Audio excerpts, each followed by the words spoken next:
শুরুতেই দেখে নিচ্ছি আজকের বিশেষ বিশেষ সংবাদের শিরোনামগুলি এক নজরে, তারপরে থাকছে বিস্তারিত সংবাদ।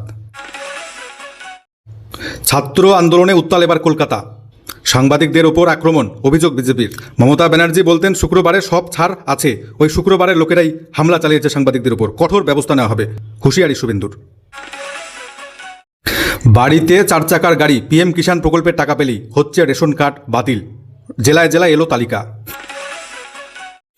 রাজ্যে বর্তমানে শুভেন্দুর বিজেপি সরকার, প্রত্যেক জেলার স্বাস্থ্য কেন্দ্রের নাম বদলে হচ্ছে আয়ুষ্মান আরোগ্য মন্দির। 1997 সালের পর থেকে দেওয়া সমস্ত জন্ম এবং মৃত্যুর সার্টিফিকেট পুনরায় যাচাই শুরু করল বিজেপির সরকার। পঞ্চায়েত প্রধান, পুরসভা আর দিতে পারবে না জন্ম মৃত্যুর সার্টিফিকেট। রেস্তোরাঁ, বিয়ের অনুষ্ঠানের উদ্বৃত্ত খাবার সংগ্রহ করবে বিজেপি সরকার, বিলিয়ে দেওয়া হবে দুস্থদের মধ্যে, বড় ঘোষণা অগ্নিমিত্রা পলের। দুর্নীতি সহ্য করব না আমরা, ট্রাক আটকে ঘুষ চাওয়ায় অভিযুক্ত 2 ইন্সপেক্টরকে সাসপেন্ড, বার্তা শুভেন্দু অধিকারীর। ককরোচ জনতা পার্টির কর্মসূচিতে যোগ দিতে দিল্লি পাড়ি মমতা ব্যানার্জির। পাকিস্তানে জঙ্গি হানা, হত 12 সেনা জওয়ান, মোট মৃত 30। বাংলাদেশের রাষ্ট্রপতির পদত্যাগ, বাংলাদেশের নতুন রাষ্ট্রপতি হচ্ছেন ইউনূস, এমনটাই জল্পনা। বড় খবর, ছাত্র আন্দোলনে উত্তাল গোটা দেশ, জল্পনার মাঝেই ইস্তফা দিলেন কেন্দ্রীয় মন্ত্রী। কেমন থাকবে আবহাওয়া, বিভিন্ন জেলায় ভারী থেকে অতি ভারী বৃষ্টিপাতের সতর্কবার্তা, লেটেস্ট ওয়েদার রিপোর্ট পৌঁছে দিচ্ছি আপনাদের কাছে। ভারতকে বিপদে ফেলে পাকিস্তানকে $1000 কোটি সাহায্য দিচ্ছে আমেরিকা। বিস্তারিত প্রত্যেকটি খবর পৌঁছে দেবো আপনাদের কাছে।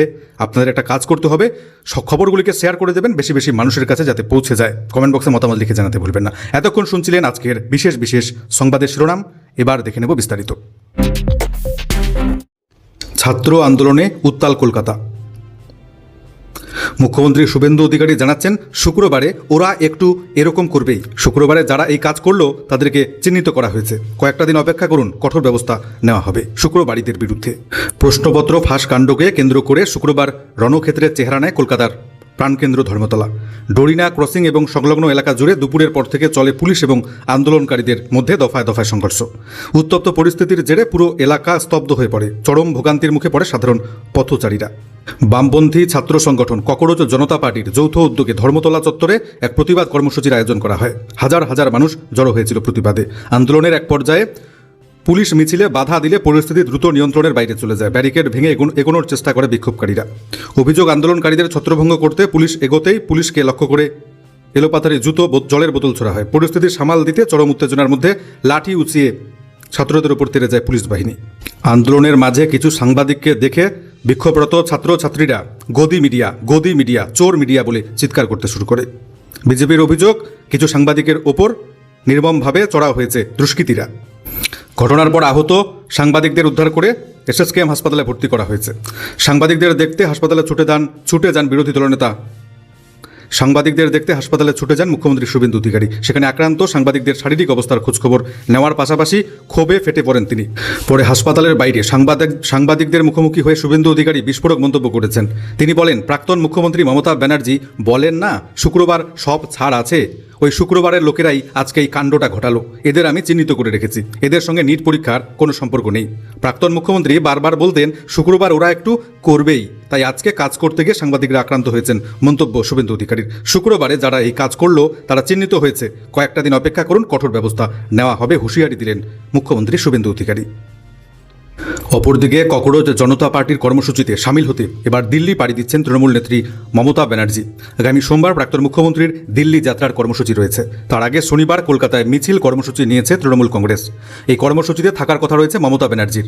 তৃণমূলের মিছিল দুপুর 2টো নাগাদ সিআইটি রোড পদ্মপুকুর থেকে মৌলালি পর্যন্ত চলবে। তার আগে শুক্রবার সামাজিক মাধ্যমে মমতা ব্যানার্জি লিখেছেন, শুরু থেকে আমি শিক্ষার্থী, তাদের আন্দোলনের পাশে দৃঢ়ভাবে দাঁড়িয়েছি। তাদের এই লড়াই কেবল নিট কেলেঙ্কারিতে ন্যায় বিচার পাওয়ার জন্য নয়, এটি ভারতের প্রত্যেকটি তরুণীর ভবিষ্যৎ রক্ষার লড়াই। মমতা ব্যানার্জির বক্তব্য, শান্তিপূর্ণ আন্দোলনকারীদের উপর দিল্লি পুলিশের নির্মম দমনপীড়ন অত্যন্ত উদ্বেগজনক, সম্পূর্ণ অগ্রহণযোগ্য। কেবল জবাব চাওয়ার অপরাধে শিক্ষার্থীদের অমানবিকভাবে বেধড়ক মারধর, এমনকি লাঠিচার্জ করা হয়েছে। তাদের লক্ষ্য করে ছোড়া হয়েছে পেলেট গান এবং কাঁদানে গ্যাস। মমতার অভিযোগ, একটি শান্তিপূর্ণ গণতান্ত্রিক আন্দোলনকে কেন্দ্রের মোদী সরকার এতটাই ভয় পাচ্ছে যে শোনা যাচ্ছে তারা যন্তর মন্তর তার আশেপাশের এলাকায় ইন্টারনেট পরিষেবা বন্ধ করে দিয়েছে। এমনকি যারা আমাদের দেশের ভবিষ্যৎ, সেই শিক্ষার্থীদের আটকের জন্য প্রয়োগ করা হয়েছে কঠোর জাতীয় নিরাপত্তা আইন। তিনি বলেন, প্রধানমন্ত্রী দুর্নীতির বিরুদ্ধে জিরো টলারেন্স নীতি বা কঠোর অবস্থানের কথা বলেন এবং কঠোর জবাবদিহিতার প্রতিশ্রুতি দেন, অথচ ঠিক গতকালকেই সিবিআই জানিয়েছে যে 2024 সালের নিট প্রশ্নপত্র ফাঁস মামলার মূল হোতা হিসেবে অভিযুক্ত ব্যক্তির বিরুদ্ধে তারা কোনো প্রমাণ পায়নি। লক্ষ লক্ষ শিক্ষার্থীর ভবিষ্যৎ ধ্বংসের জন্য অভিযুক্তরা যদি এভাবেই জবাবদিহিতার আওতা থেকে পার পেয়ে যায়, তবে সরকার আসলে কাদের রক্ষা করছে প্রশ্ন তুলেছেন মমতা ব্যানার্জি। বাড়িতে কি 4 চাকার গাড়ি রয়েছে, পিএম কিষাণ প্রকল্পের সুবিধা পাচ্ছেন, তাহলেই আপনার কপালেও চিন্তার ভাঁজ এবার পড়বে। 4 চাকা গাড়ি থাকলেই সন্দেহ ভাজনের তালিকায় নাম উঠছে রেশন গ্রাহকদের।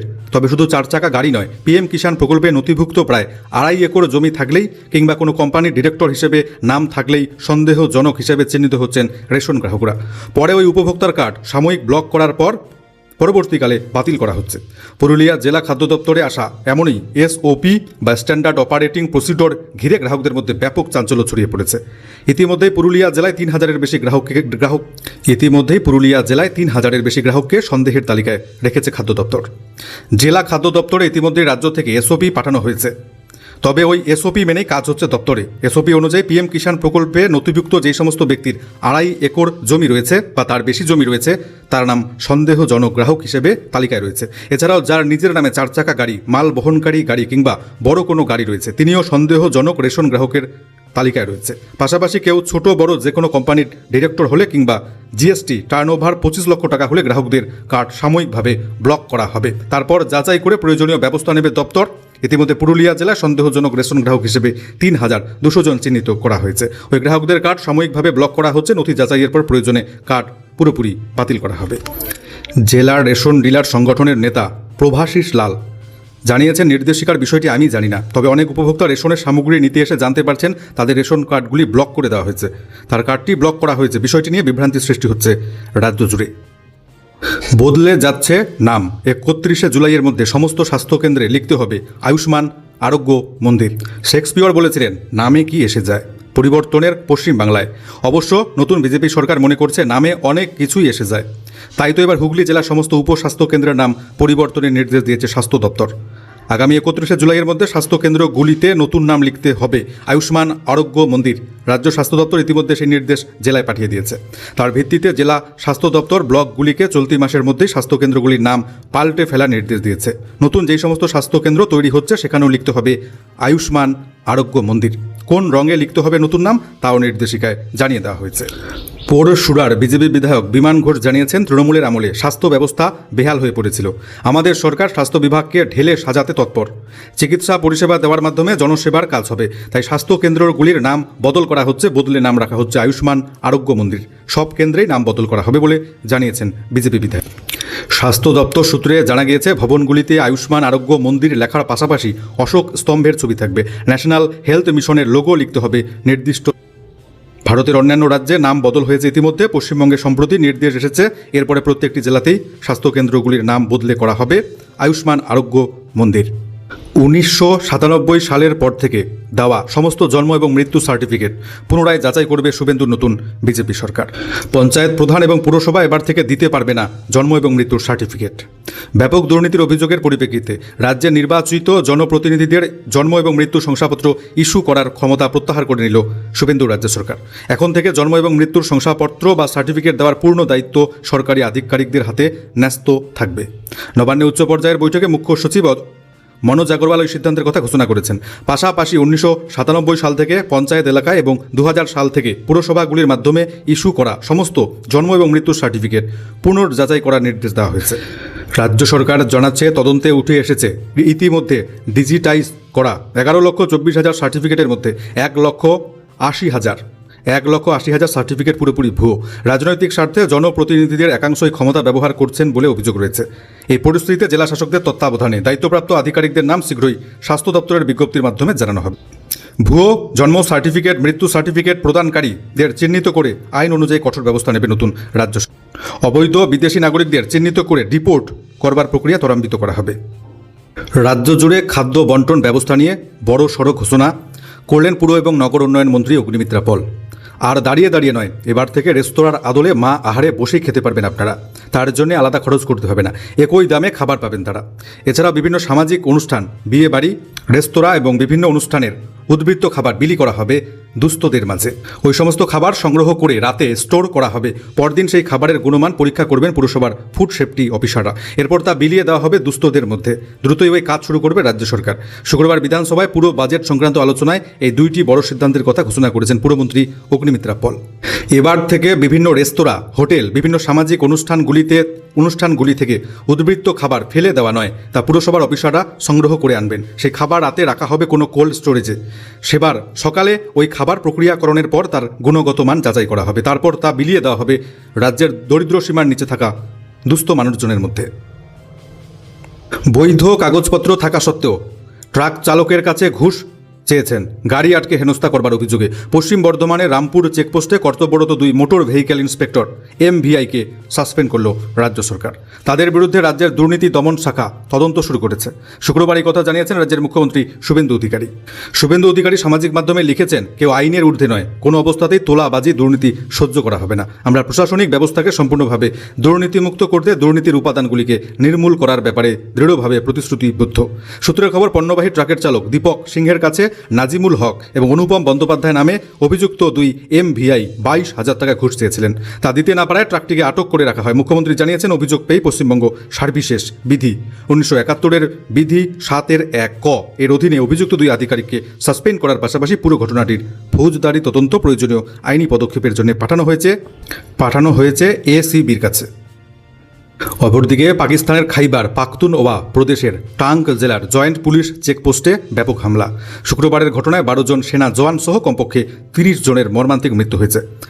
সেনা জানিয়েছে, ওই আত্মঘাতী জঙ্গি হামলার পেছনে রয়েছে তেহরিক-ই-তালিবান পাকিস্তান বা TTP। সূত্রের খবর, এদিন TTP প্রথমে চেকপোস্টের সীমানা টপকে ভিতরে আসবার চেষ্টা করে। তা দেখামাত্র গুলি চালায় সেনা জওয়ানরা। তাতে 15 জন জঙ্গির মৃত্যু হয়। যদিও কিছু পরে বিস্ফোরক বোঝাই গাড়ি নিয়ে সীমান্তের দেওয়ালে ধাক্কা মারতে সক্ষম হয় বাকি জঙ্গিরা। বিস্ফোরণে কেঁপে ওঠে চারিদিক। বিবৃতি দিয়ে সেনা জওয়ানরা জানিয়েছে, বিস্ফোরণের জেরে চেকপোস্ট ক্ষতিগ্রস্ত হয়েছে। 12 জন সেনা জওয়ানের মৃত্যু হয়েছে। 2 জন পুলিশকর্মী সহ মোট 15 জনের মর্মান্তিক মৃত্যু হয়েছে। আরও জঙ্গি রয়েছে কিনা তার খোঁজে তল্লাশি অভিযান শুরু করেছে সেনাবাহিনী। কয়েকদিন ধরেই চলছিল জল্পনা। শেষ পর্যন্ত শুক্রবার পদত্যাগ করলেন বাংলাদেশের রাষ্ট্রপতি মোহাম্মদ শাহাবুদ্দিন। মেয়াদ শেষ হবার প্রায় 2 বছর আগে ইস্তফা দিলেন তিনি। 76 বছরের শাহাবুদ্দিন জানিয়েছেন, শারীরিক অসুস্থতার জন্য পদত্যাগের সিদ্ধান্ত। এদিন তার প্রতিনিধি বাংলাদেশ পার্লামেন্টের স্পিকার হাফিজউদ্দিন আহমেদের কাছে ইস্তফাপত্র জমা দেন। নির্বাচন না হওয়া পর্যন্ত হাফিজউদ্দিন অন্তর্বর্তী রাষ্ট্রপতি হিসেবে আপাতত দায়িত্ব সামলাবেন। প্রসঙ্গত, 2023 সালে শেখ হাসিনা প্রধানমন্ত্রী থাকাকালীন রাষ্ট্রপতি নিযুক্ত হয়েছিলেন শাহাবুদ্দিন। 1971 সালের মুক্তিযোদ্ধা ছিলেন তিনি। পরে নিম্ন আদালতের বিচারক হয়েছেন। হাসিনা দেশ ছাড়ার পর রাষ্ট্রপতি বদলের দাবিতে সরব হয়েছিল জুলাই আন্দোলন নেতারা। কিন্তু শেখ হাসিনার আমলে নিযুক্তদের মধ্যে একমাত্র শাহাবুদ্দিন নিজের পদে থেকে যান। তবে নির্বাচনে জিতে তারেক রহমান প্রধানমন্ত্রী হবার পর তার সঙ্গে রাষ্ট্রপতির সংঘাত শুরু হয় নতুন করে। এর মধ্যে গতই 9 মে শাহাবুদ্দিন চিকিৎসার জন্য লন্ডনে গিয়েছিলেন। সেখান থেকে তিনি শেখ হাসিনার সঙ্গে ফোনে কথা বলেন বলে খবর ছড়িয়েছে বাংলাদেশ জুড়ে। তারপর থেকে শাহাবুদ্দিনকে সরে যাওয়ার জন্য চাপ বাড়াতে থাকে বাংলাদেশ সরকার। অবশেষে পদত্যাগের ঘোষণা করলেন তিনি। বাংলাদেশের নতুন রাষ্ট্রপতি হবার জন্য চেষ্টা চালাচ্ছেন মোহাম্মদ ইউনুস বলেও জল্পনা ছড়িয়েছে বাংলাদেশ জুড়ে। দেশ জুড়ে চলছে ছাত্র আন্দোলন। জল্পনার মাঝে ইস্তফা দিলেন কেন্দ্রীয় মন্ত্রী। প্রশ্নপত্র ফাঁস ইস্যুতে উত্তাল দিল্লি থেকে বিভিন্ন রাজ্য। কেন্দ্রীয় শিক্ষামন্ত্রী ধর্মেন্দ্র প্রধানের ইস্তফার দাবিতে পথে আন্দোলনে নেমেছে দেশের যুব সমাজ। শিক্ষামন্ত্রীর ইস্তফার দাবিতে পথে আন্দোলনে নেমেছে যুব সমাজ। এই সময় হঠাৎ করে ইস্তফার খবর এলো। তবে শিক্ষামন্ত্রী নন, ইস্তফা দিলেন রেল প্রতিমন্ত্রী রভনীত সিং বিট্টু। শুক্রবার তিনি কেন্দ্রীয় মন্ত্রী পদ থেকে ইস্তফা দিয়েছেন। রাষ্ট্রপতি ভবনের প্রেস বিজ্ঞপ্তি অনুযায়ী রাষ্ট্রপতি দ্রৌপদী মুর্মুর কাছে ইস্তফাপত্র জমা দিয়েছেন কেন্দ্রের রেল প্রতিমন্ত্রী রভনীত সিং বিট্টু। তবে কেন হঠাৎ ইস্তফা দিলেন তিনি? সূত্রের খবর, বিট্টুর কেন্দ্রীয় মন্ত্রী পদ ছাড়ার নেপথ্যে রয়েছে আসন্ন পাঞ্জাবের বিধানসভা নির্বাচন। আগামী বছর 2027 সালে পাঞ্জাবে নির্বাচন। সেখানে নজর দিতে চান বিট্টু, সে কারণে ইস্তফা। কেন্দ্রীয় প্রতিমন্ত্রীর দায়িত্ব পালন করার সুযোগ দেওয়ার জন্য প্রধানমন্ত্রী নরেন্দ্র মোদী রাষ্ট্রপতি দ্রৌপদী মুর্মুকে ধন্যবাদ জানিয়েছেন তিনি। অপরদিকে আমেরিকা থেকে $1,000 কোটি সাহায্য পাচ্ছে এবার পাকিস্তান। ইরান এবং আমেরিকার যুদ্ধ থামাতে সম্প্রতি পাকিস্তান মধ্যস্থতাকারীর ভূমিকা পালন করেছে বলেই জানা যায়। তারই সুযোগ নিয়ে এবার ডোনাল্ড ট্রাম্পের দেশের কাছে কার্যত ভিক্ষা চাইল ইসলামাবাদ। ওয়াশিংটনের কাছে শাহবাজ শরীফ সরকার $1,000 কোটি দ্বিপাক্ষিক এক্সচেঞ্জ স্টেবিলাইজেশন সাপোর্ট ফ্যাসিলিটির আর্জি জানিয়েছে বলে জানা যাচ্ছে। সেটির মেয়াদ হবে সর্বোচ্চ 5 বছর। মার্কিন কোষাগারের সেক্রেটারি স্কট বেসেন্টের কাছে ওই আবেদন রেখেছেন পাক অর্থমন্ত্রী মোহাম্মদ আওরঙ্গজেব। চলতি সপ্তাহে এই বিষয়ে দুজনের বৈঠক হয়েছে। সেখানে দ্বিপাক্ষিক স্তরে আর্থিক সহযোগিতা বৃদ্ধি সহ বিভিন্ন ইস্যু নিয়ে আলোচনা হয়েছে। সংশ্লিষ্ট প্রস্তাব অনুমোদিত হলে অর্থ সংকটে বিধ্বস্ত পাকিস্তানের অর্থনীতি অনেকটাই স্বস্তি পেতে পারে, যদিও এখনও পর্যন্ত এই বিষয়ে কোনো বিবৃতি দেয়নি দুটি দেশ। আজ রাজ্যের বিভিন্ন জেলায় ভারী থেকে অতি ভারী বৃষ্টিপাতের সতর্কবার্তা। আবহাওয়া দপ্তরের লেটেস্ট ওয়েদার রিপোর্টটি দেখে নিচ্ছি এক নজরে। আজকে দক্ষিণবঙ্গের পূর্ব মেদিনীপুর, দক্ষিণ 24 পরগনা জেলার বিস্তীর্ণ অঞ্চল জুড়ে ভারী বৃষ্টিপাতের সম্ভাবনা রয়েছে। এছাড়াও বীরভূম, পুরুলিয়া, বাঁকুড়া, ঝাড়গ্রাম, পশ্চিম মেদিনীপুর, পশ্চিম বর্ধমানের মতো জেলাগুলিতে ভারী থেকে অতি ভারী বৃষ্টির সতর্কবার্তা দিয়েছে আবহাওয়া দপ্তর।